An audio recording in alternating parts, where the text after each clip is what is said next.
Insiden yang menyebabkan Pratu NR dan Ra mengalami luka diduga karena kelalaian oleh korban sendiri.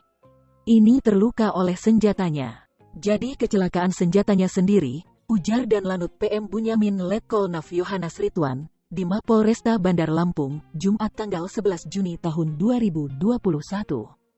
Yohanes menyatakan saat ini terus mendalami kecelakaan penggunaan senjata api yang menimpa salah seorang anggota Lanut beberapa hari yang lalu tersebut.